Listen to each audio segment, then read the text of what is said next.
YouTube's algorithm is interesting because it recommends stuff that you'll either enjoy, recommend something that you've watched, and recommend something along the lines of that, or just something that you may be interested in.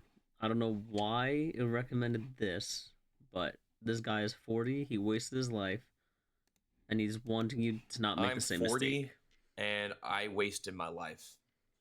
I've got nothing to show for it. No house, no savings, no career that I'm proud of. I'm pouring everything that I have into this channel because I've got nothing else.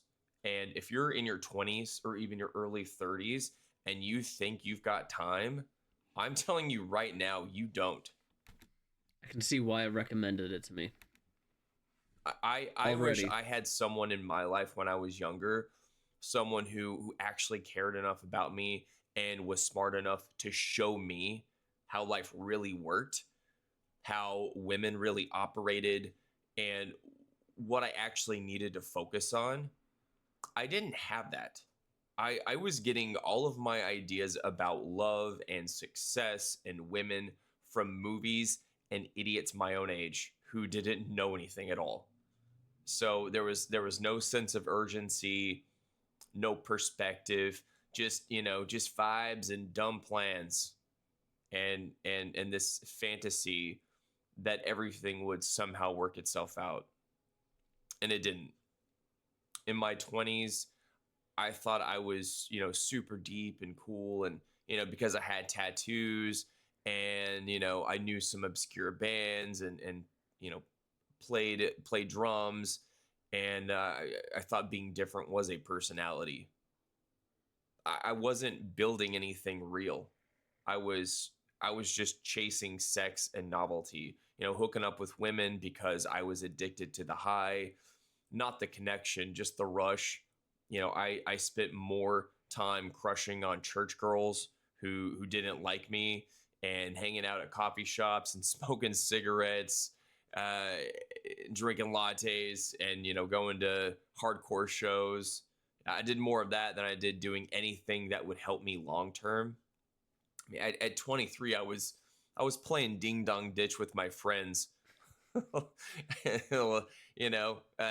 like I was Nothing wrong with reliving what you used to do, right? Nothing wrong with it. 13 again, thinking it was hilarious, which it was.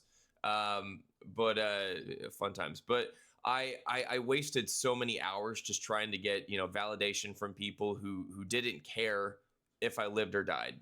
At the end of the day, I thought my life was meaningful because it looked cool in photos, looked cool on MySpace. But all I was doing was burning through the most valuable years of my life, the years where I had the most energy, the most flexibility, and the most time to build something meaningful.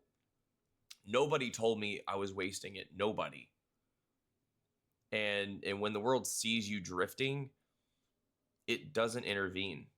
It just keeps feeding you distraction after distraction, lie after lie, while profiting off of your blindness and ignorance.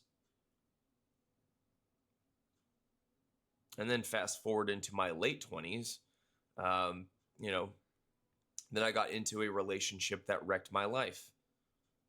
She got pregnant and everything changed.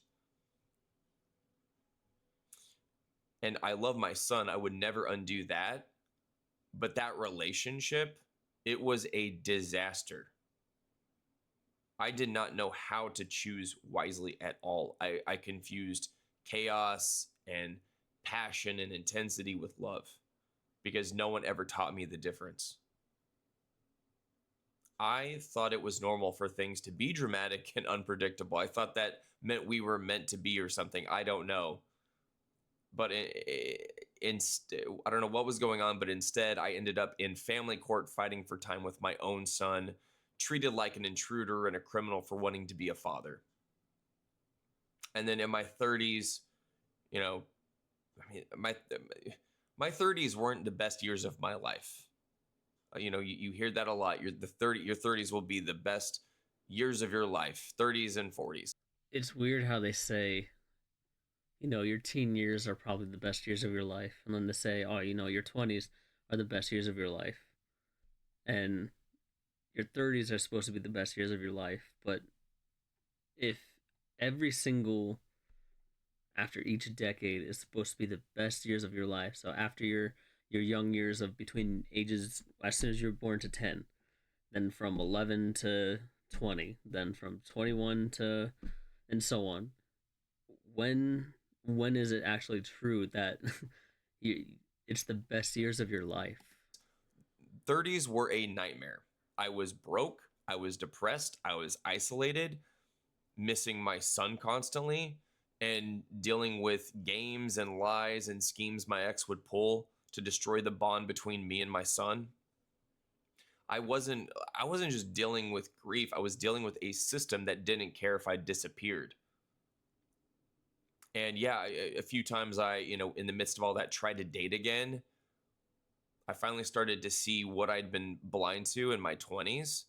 I was no longer that 27-year-old stuck in a 500 days of summer mindset, falling for manic pixie dream girls, you know, just because they liked the shins too.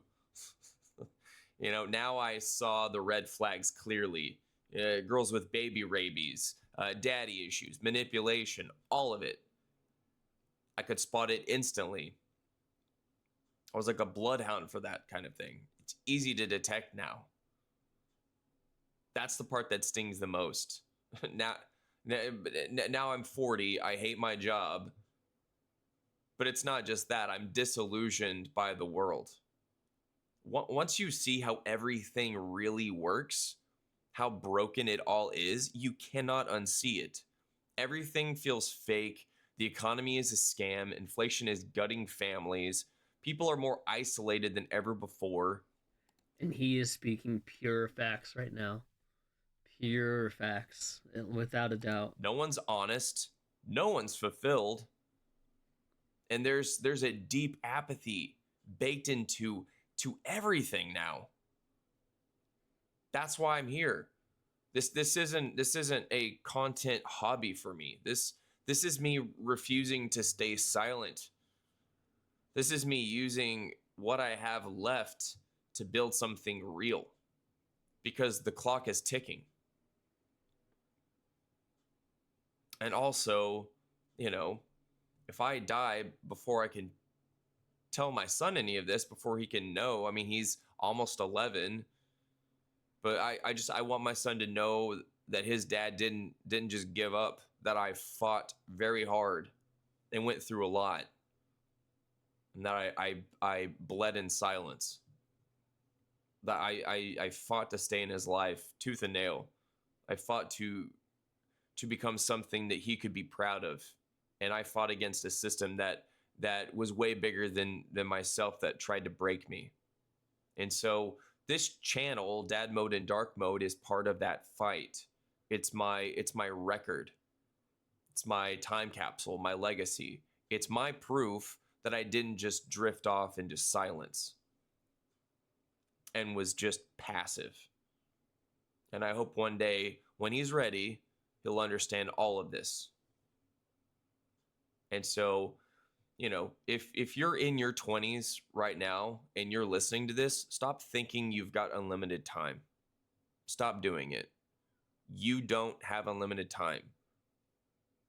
You think it's harmless to keep chasing women and wasting money and avoiding responsibility. But one day, you'll wake up and you'll realize you've got no leverage. You've got no power, absolutely no clarity, and no way to get those years back. One day you will wake up and you will be 40.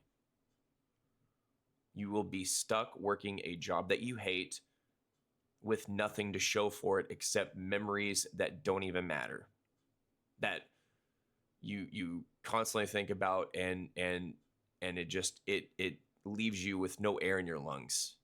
This pain, you know it. You know what that pain is when you think about, what once was. But yet every hour you waste now is a debt you're going to have to pay later. You should be building something. Skills, discipline, financial stability, wisdom, a backbone. And if you don't know where to start, I wrote something for you. It's called Dark Mode Protocol. You can find the link in my channel description. I'll leave it in the video description as well. And it's not inspirational fluff. It's not a self-help book.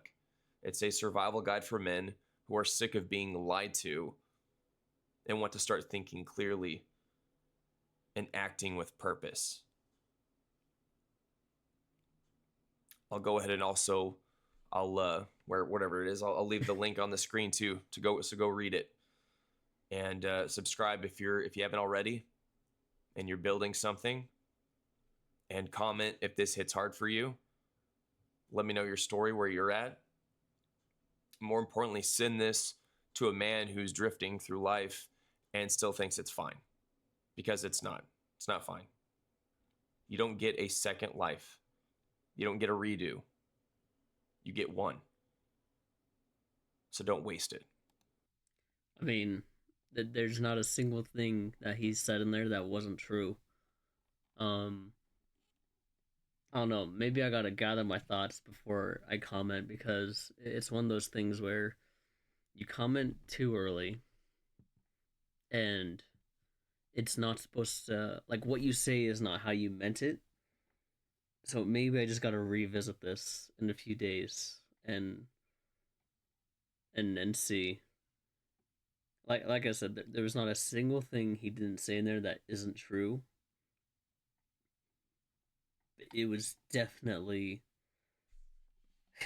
YouTube has its ways, man. YouTube definitely knows you because of what you watch, and sometimes it just knows what you need to watch. And maybe the videos that you need to watch, the ones that you skip, are the ones that you definitely need to watch.